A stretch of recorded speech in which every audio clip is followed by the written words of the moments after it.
But caravan after caravan is forming unvetted illegal aliens trying to flood into our country on your dollar, overwhelming your schools, depleting your resources, and endangering your community.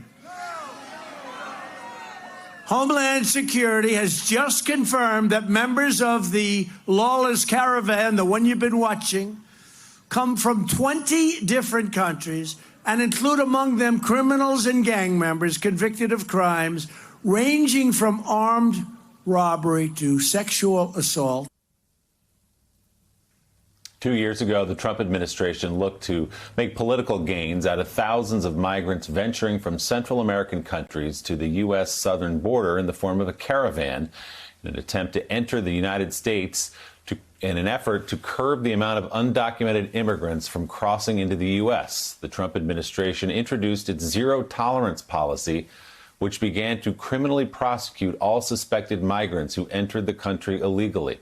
The result, thousands of families separated when parents were charged with unlawful entry, revealing the children were being kept in cages. MSNBC correspondent Jacob Soboroff covered this topic extensively right from the beginning and is out now with a new book that details that humanitarian crisis. It's entitled Separated: Inside an American Tragedy. Mike Barnicle, Eddie Glaude Jr., and Claire McCaskill all back with us as well. Jacob, congratulations on the book. As I said, you have been on this story quite literally from day one.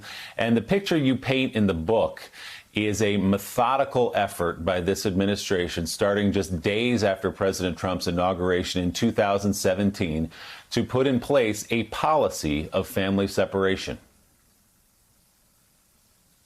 It's exactly what I tried to do, Willie, and thank you very much. It's good to be on with all of you, and good morning to everybody.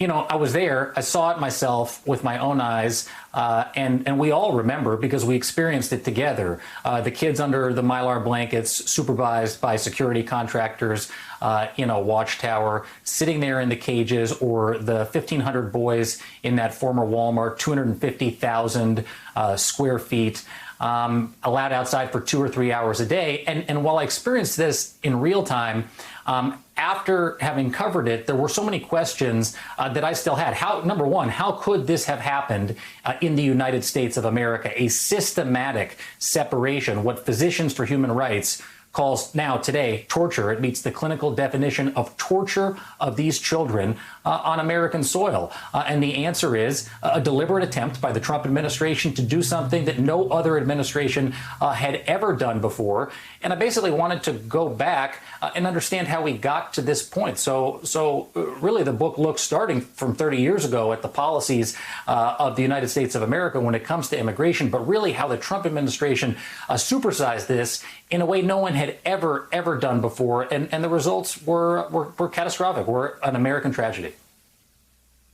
And Jacob, you've got a ton of original reporting in this great new book, including that meeting I referenced a couple of weeks after the president's inaugurations, where the acting head of Customs and Border Protection, in his office, there was a meeting among the new officials in the Trump administration where the family separation policy was first laid out. How did that meeting go, and what was the reaction of people in the room? People left shell-shocked. There were career officials. What this was a meeting in the office of Kevin McAleenan on Valentine's Day 2017. And I detail it in this book for the first time. It was a story that I had never heard before, but as soon as I started digging, everybody pointed to this meeting as one of the first places that the idea of using family separation as a deterrent to basically scare people away using cruelty from coming to the United States was raised. And in that room, the idea of separations were raised. It was a celebratory tone in this room where people were laughing about denying asylum applications for migrants coming to the United States. And as I said, officials who were in the Obama administration, career officials who had been holdovers, left shell-shocked, are the words that they used. And almost every step of the way, as this people had to become detectives in the Office of Refugee Resettlement, in Health and Human Services, to really understand what was going on, because this was hidden by the Trump administration, despite the fact that John Kelly came out in March of 2017 and confirmed Our colleague, Julia Ainsley, is reporting, at the time she was at Reuters, that they were considering this policy. But from then until 2018, when this exploded into public view, at every twist and turn, the administration denied there was a family separation policy. And one of the other things that I learned, and I write about in the book, Willie, is that Kirstjen Nielsen, who famously sent out a tweet and had that disastrous press conference at the White House saying there is no family separation policy, period, is the one who signed the family separation policy into existence, despite the fact she was warned by John Mitnick, the general counsel of the Department of Homeland Security, in a memo that's never been reported on, at least published from before, I should say, that this policy was going to be likely unconstitutional, that it would be overturned on the grounds that it violated the due process rights, the human rights of these migrants coming to the United States. And she went forward with it anyway. And that the policy would break a number of American laws to boot. Jacob, Mike Barnicle has a question for you. Mike? Jacob, good job every day and great job on the book, by the way. It's a story that deserves to be told over and over and over. So 2 questions here. How many children are still being held captive by the United States of America? And do we have any idea the percentage of children who were separated from their parents who might never be able to be reunited with those parents? I'm glad you asked that, Mike. Yesterday, I actually spoke with Lee Gallant, the lead lawyer for the American Civil Liberties Union, who I will say is responsible for the reuniting of these children. They brought the case to federal court that, by the way, Kirstjen Nielsen was warned would ultimately overturn the policy when she put it into existence in the first place. And because of that case, the Miss L case, was able to stop the separation policy, and a federal judge ordered the reunifications. Yesterday, I'm talking 1 day ago, Lee told me that there are children and parents who may never be reunited because those parents were deported back to their country of origin, and the children are today living with a sponsor in the United States. At the time, we were warned that you could have permanent orphans because of this. And the truth of the matter is that has come to pass. Over 5,000, over 5,400 kids were separated as a direct result of this policy. And it's also important to note that right now, as we are all talking to each other, there's around 130 kids in ICE family detention that were ordered released due to a coronavirus outbreak in ICE family detention. Yesterday, Chad Wolf, one of the architects of the policy, and you can read about that in the book as well, said that he wasn't going to do a jailbreak, quote unquote, and let the children and parents out together, when advocates are saying you could do it now. They could let them out right now if they wanted to, but the Trump administration continues to try to use this policy as a way to scare migrants from coming into this country. Jacob, I am anxious to take a deep dive into this book. As you know, I was ranking member on the Homeland Security Committee as a lot of this was frighteningly coming to pass.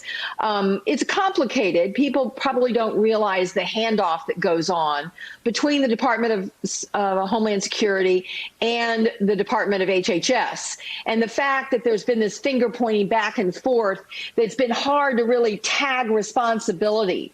But my question to you this morning is about our asylum laws.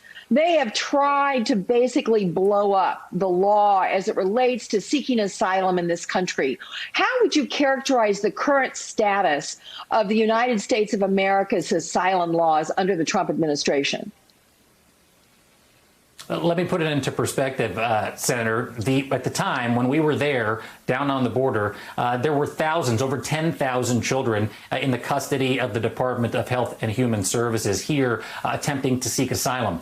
Those children are not even being let in this country any longer in order to declare asylum. Under the cover of the coronavirus, the Trump administration has essentially expelled unaccompanied children from this country, made tens of thousands of people wait in Mexico under the MPP program, which preceded the coronavirus. But asylum, as we know it, is virtually not an option for most migrants who are coming to this country. And I mean, that's the crux of this.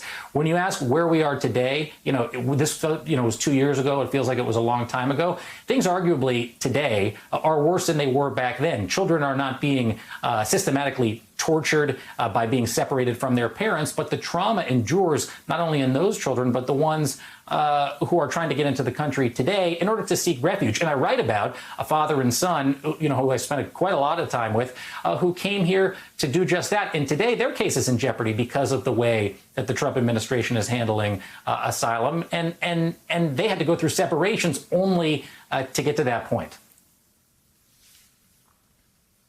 Jacob, Eddie Glaude Jr. has a question for you. Eddie? Jacob, thank you for writing this book. The writing is powerful. The stories are heartbreaking. I urge everyone to sit down with this text and read it slowly. Let's pan out for a minute, Jacob. What you've laid out, it happened. The cruelty happened. The barbarity happened. Pan out and tell me what you think this story says about who we are as a country in this moment. Not just simply the individual players. It's easy to scapegoat Donald Trump. What does this story say about us because it's happened on our watch? Well, you hit the nail on the head. And the first thing I'd like to say, Professor, is your book is sitting right just out of camera frame on my desk. And I'm grateful to you for sending it as well. What does it say?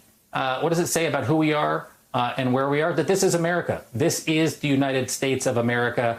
And it's been a long time coming to this point when we talk about refugees. Deterrence-based immigration is a policy that has existed in the United States at least since the Clinton administration. Prevention through deterrence was the official policy of the United States Border Patrol in 1994. The idea was to make people go through more dangerous and deadly routes to basically choose between potentially losing your life or getting harmed and making it into the United States of America.